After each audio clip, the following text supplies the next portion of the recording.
She saw this rainbow poo and she said, need it. Need it. And I said, you need a rainbow poo float? I don't think it was pride, I think it was like excitement, but it feels like it was pride coming before some sort of a huge fall off the cliff that we were hurtling towards, because she realized that when she asked for things verbally, it just clicked. Like it clicked in her head that whenever she had asked for anything, I said yes. Hey guys, so today's a little bit silly. Today I'm going to talk about how I ended up in Walmart buying a rainbow poo, I can't even say it, buying a rainbow poo pool float and 2 mermaid bath bombs today. Thank goodness this was on clearance for $4.50 and these were $2. Let's get started. So basically, I can pretty much honestly say that I don't think I've ever said no to Maggie when she has asked for something in a store. Of course, you can probably guess why. It is because she is now 8 years old, and I don't think that the number of times that she has asked for something in a store probably would take up all of the fingers on my right hand. Generally, if we go around a store, we could go down every single aisle. She won't indicate in any way that she wants something. So it's been interesting because Sadie is the same way. If you ask Sadie what she wants, for her birthday, she'll be like, well, I have pretty much everything that I need. I don't really need anything, so I don't know. I don't know. I don't need anything, Mom. And it's kind of frustrating when you're like, maybe you could give me some hints. It makes shopping for her really difficult. Sadie genuinely doesn't really need anything. And so I had Maggie and Sadie first, and we would go through stores and they never asked for anything or indicated in any way that they wanted anything. So we would go shopping, and I'm not saying that shopping was easy, because it wasn't, for other reasons, for sensory reasons and overwhelming reasons. Shopping was very, very difficult. Shopping is still difficult, not with Sadie. Shopping wasn't easy, but it wasn't for the reasons, that kid that you hear that's having a tantrum because he or she wants something. It wasn't for those reasons. Now, Patrick is the kid that they make commercials for. He is every advertiser's dream. Any commercial in print, on TV, it was designed with Patrick in mind. If Patrick sees a commercial, he thinks he is being told to buy something. If we're at my mom's house and a commercial comes on TV, he has a little camera now, and he's taking out his camera to take a picture so he can show it to me afterwards, because he thinks that he needs to go and buy that thing, and he's telling me about it so that we can leave immediately and go and buy it. We're in the store and he's intense about shopping and wanting things, and it's so different. I mean, this is what I thought it would be but it wasn't what it was with the girls. So it's totally a different experience. And so with Patrick, it's I'm saying no every 0.2 seconds of always.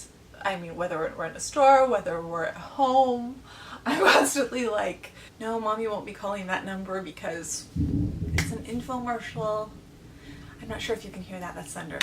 It's no 1,000 times a day, which, as you can tell from what I said about Maggie, is kind of the opposite of Maggie, who in 8 years has asked 5 times. And I'm sure we're getting to the point, language-wise, where I'll have to say it more, and I'm looking forward to that. I mean, I'm not looking forward to it I'm not in a mean way, but I'm looking forward to her having the language skills to be able to express herself, to be able to tell us what she wants enough that it's a normal thing. So it's really cool, because when she asked me for this today, she saw this rainbow poo and she said, need it. And I said, you need a rainbow poo float. And she looked at me and she goes, need it. And I was like, okay, yeah.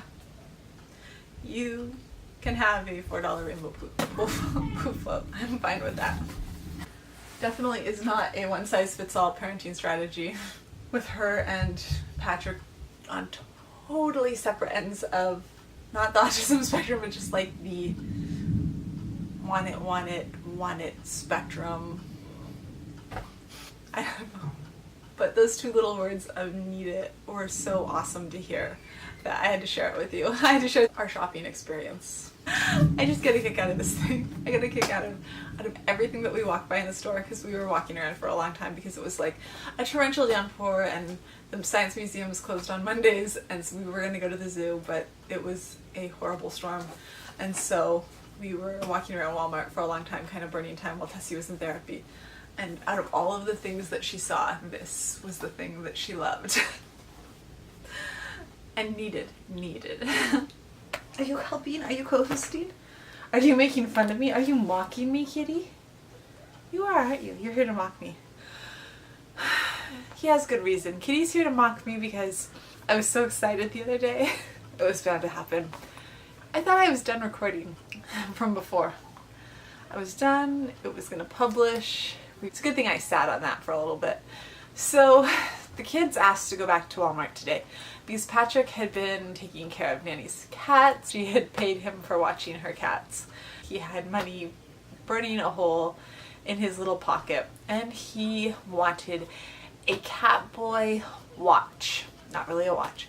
He wanted this little Catboy thing that goes on your wrist that is, if I could give it a review, I would give it a -1 star because it has like this clasp that doesn't stay clasped, and I've already put it on his little wrist about 75 times since he bought it earlier today, and it's going to drive me insane soon. But that's not actually the point of this video right now. We're getting back to Maggie. Remember how I bought Maggie everything that she's ever asked for because she had asked for like 5 things in her entire life. I'm not sure if that was pride in there, or I don't think it was pride. I think it was like excitement, but it feels like it was pride coming before some sort of a huge fall off the cliff that we were hurtling towards. Because she realized that when she asked for things verbally, it just clicked. Like it clicked in her head that whenever she had asked for anything, I said yes. It finally clicked. She got it. She understood. So we went back to Walmart today and she was like asking verbally for every single thing that she saw. It was like the terrible, they say terrible twos, but I don't really think it's the terrible twos that are really the worst when it comes to this. For us, it's been like 4-ish that has been where it really gets intense. So let's say it was kind of like all of a sudden we were developmentally 4 and we were in the store and it was like, cheese puffs please, mermaid doll please, Minnie Mouse please, soup please. And I was gonna get her like one thing, and so then it became like bargaining. Okay, Minnie Mouse or mermaid, mermaid bracelet or mermaid, this mermaid or this mermaid. We survived. I'm gonna have to get better at this, guys. I'm gonna have to get better at this fast. And then it was a near meltdown that we had to have a talk after as we left the store door, because she looked back over her shoulder and saw a giant display of ravioli and was like, soup please, soup, soup. It was like, yeah, we have a whole bunch of those soups at home. Soup please. And I'm like, yeah, I understand you're asking for soup, but we have those soups at home and you can take them to school tonight. Like, I'm asking for this, why aren't you getting it for me? This is how it's always worked. So we walked out to the car, and I talked to her about how just because you ask for something doesn't mean you're gonna get it. I'm really, really happy that you are asking, and I love that you're using your words. But every time we ask for something in a store, it doesn't automatically mean you're gonna get it just because you are using your words. I set myself up for this, huh? But again, when you have a kid who has only asked for like 5 things in 8 years, it's hard not to, because you want so badly to encourage those words that like when they do use those words, you're like, yeah, awesome, here, you use the words, yeah, got the thing. So I don't really think we would have done anything differently. This is, I think, a major developmental, yay, milestone, even if it's probably maybe going to be a little bit bumpy for a little bit, as we begin to realize that just because we have been able to verbally say cheese puff please, it doesn't necessarily mean that we are going to be buying that, you know, giant thing of cheese puffs that is on that end cap display, even if they are spectacular. Anyways, that's it for now, guys, and this time for real. I'll see you tomorrow. Bye.